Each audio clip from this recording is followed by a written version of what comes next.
주신 하나님의 말씀은 사무엘상 1장 1절에서 8절까지의 말씀입니다. 다 같이 화면을 보시면서 함께 읽겠습니다. 에브라임 지파에 속한 수베 자손 엘가나라는 사람이 에브라임의 산간 지방에 있는 라마다임에 살고 있었다. 그의 아버지는 여로암이고 할아버지는 엘리후이고 그 윗대는 도후이고 그 윗대는 숲이다. 엘가나에게는 두 아내가 있었는데 한 아내의 이름은 한나요. 또 한 아내의 이름은 분인나였다. 분인나에게는 자녀들이 있었지만 한나에게는 자녀가 하나도 없었다. 엘가나는 매년 한 번씩 자기가 사는 성읍에서 실로로 올라가서 만군의 주님께 경배하며 제사를 드렸다. 그곳에는 엘리의 두 아들인 홈니와 비느하스가 주님의 제사장으로 있었다.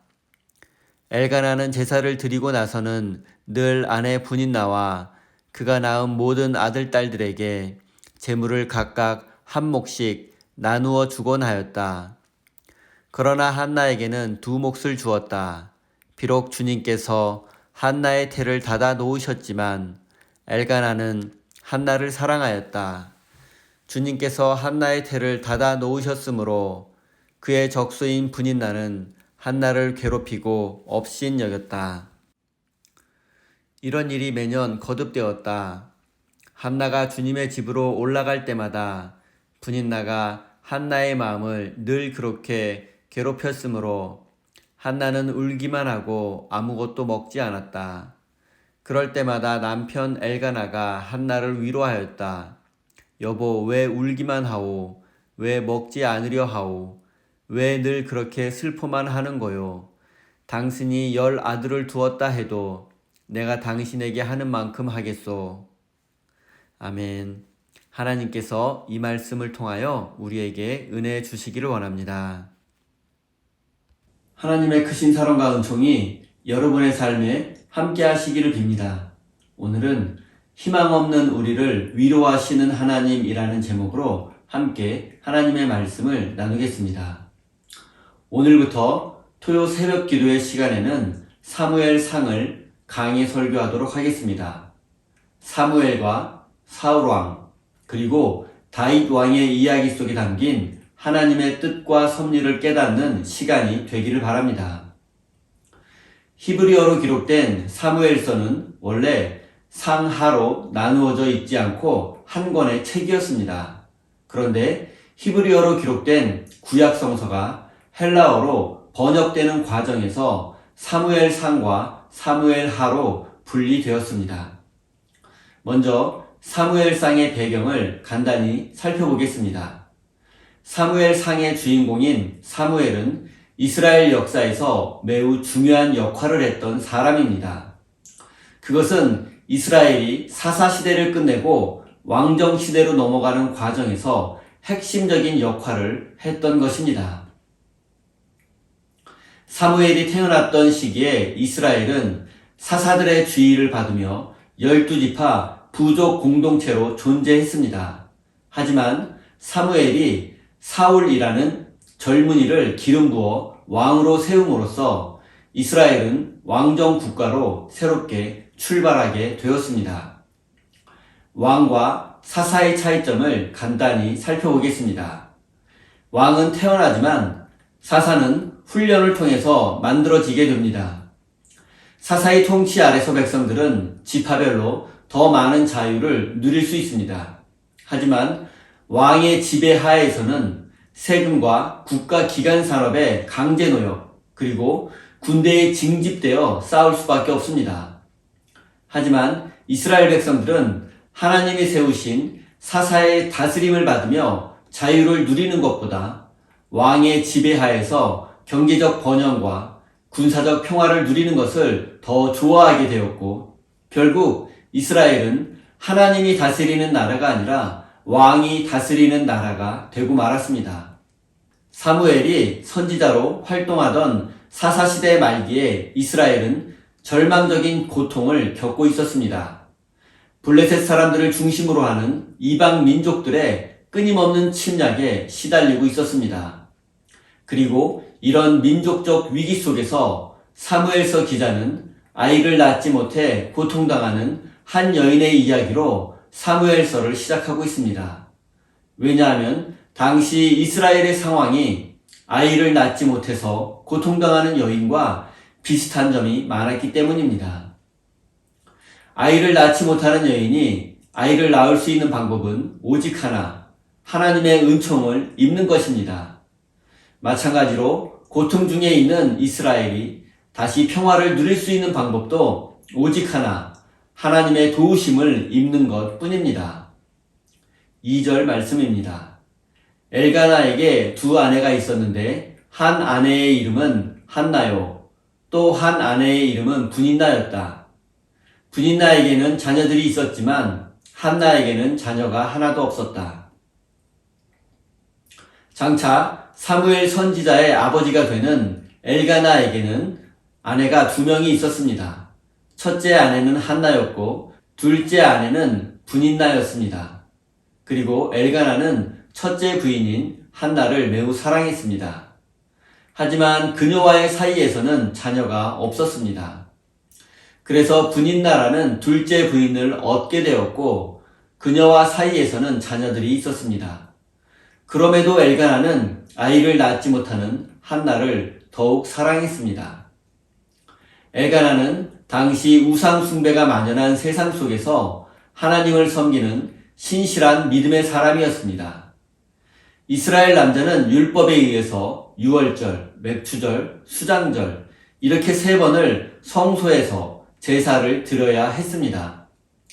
엘가나는 이 의무를 충분히 이행했을 뿐만 아니라 자발적으로 1년에 한 번씩 가족을 데리고 당시 성소가 있었던 실로에 가서 제사를 드렸습니다.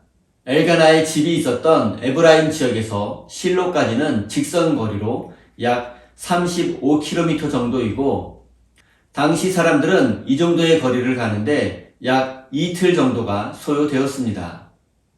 엘가나가 살던 시대에는 율법을 지키지 않고 우상 숭배에 빠진 제사장들도 흔했다는 사실을 고려한다면 엘가나는 당시 매우 신실한 믿음의 사람이었음을 알 수 있습니다.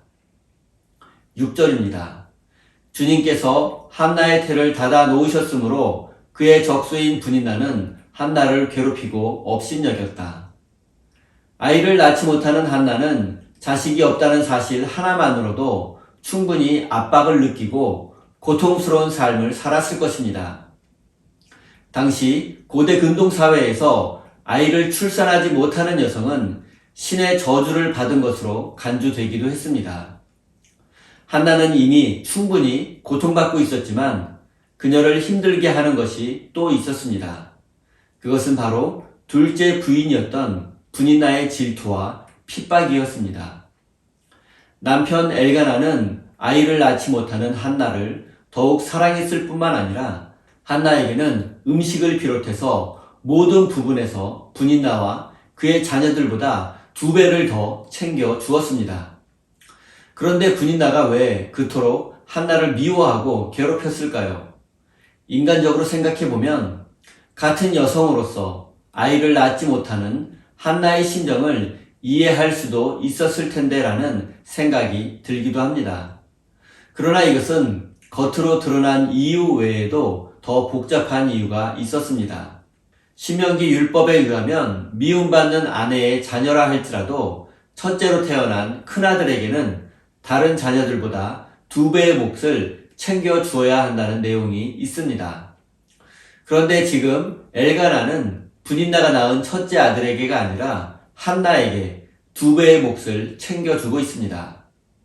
이런 상황에서 분인나는 충분히 불안과 두려움을 느낄 수 있습니다. 왜냐하면 자신의 아들이 장자로서 아버지의 재산을 상속받아야 하는데 잘못하면 아들도 낳지 못하는 한나에게 남편의 모든 재산이 돌아갈 수도 있겠다라고 생각을 하게 되었기 때문입니다. 분인나는 상속의 권리를 한나에게 빼앗길 수도 있다는 생각을 하게 되었고 자신과 아들의 미래를 한나에게 도둑맞을 수도 있다는 생각을 했던 것입니다. 그래서 분인나는 한나를 미워하고 괴롭혔던 것입니다. 이제는 한나의 상황과 그녀의 고통에 대해서 한번 생각해 보겠습니다.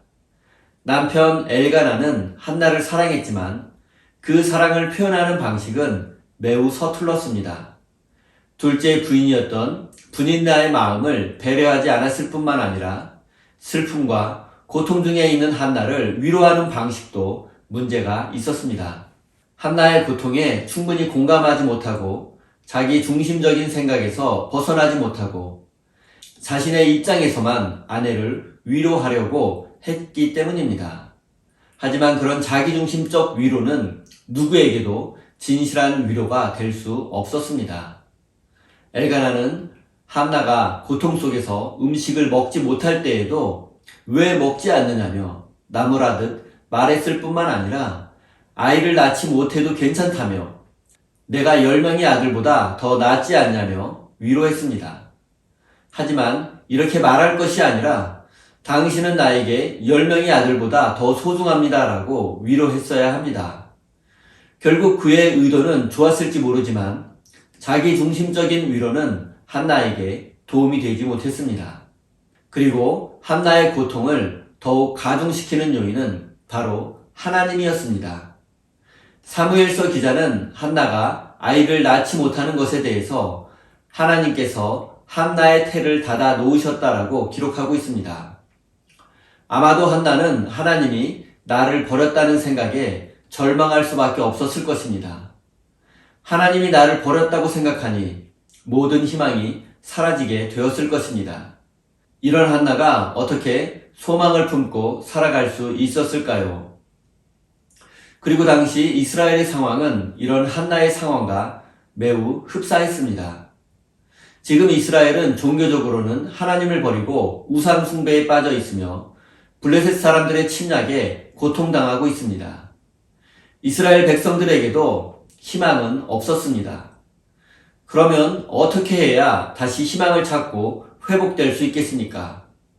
그 해답을 한나의 모습 속에서 찾을 수 있습니다. 사무엘서 기자가 고통 중에 있는 이스라엘 백성들에게 한나의 이야기를 들려주는 이유는 하나님께서 그녀의 문제를 해결해 주었듯이 우리의 문제를 해결해 줄 수 있는 분도 오직 하나님 한 분밖에 없다는 사실을 백성들에게 알려주기 위해서입니다.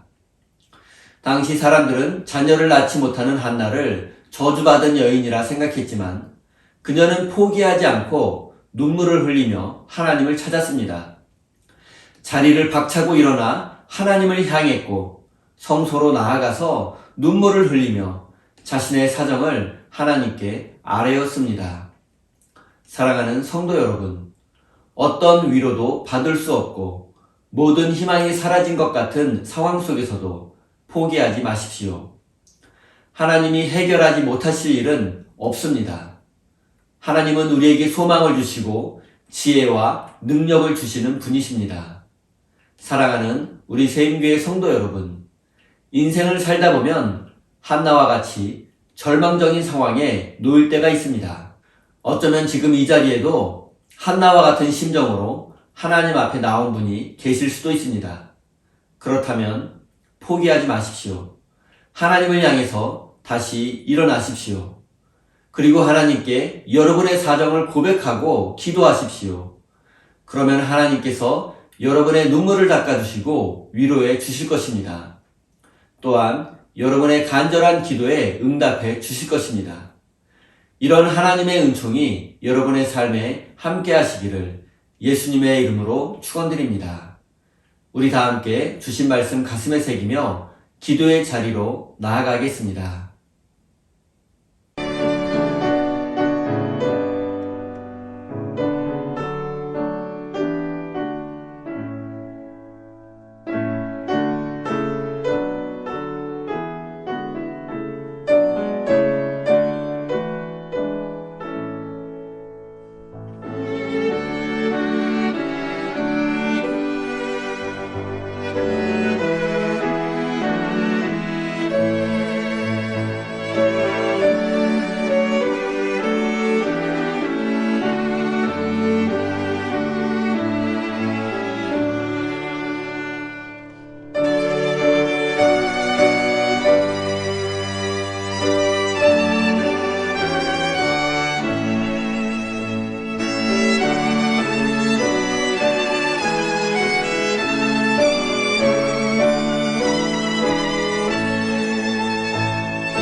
내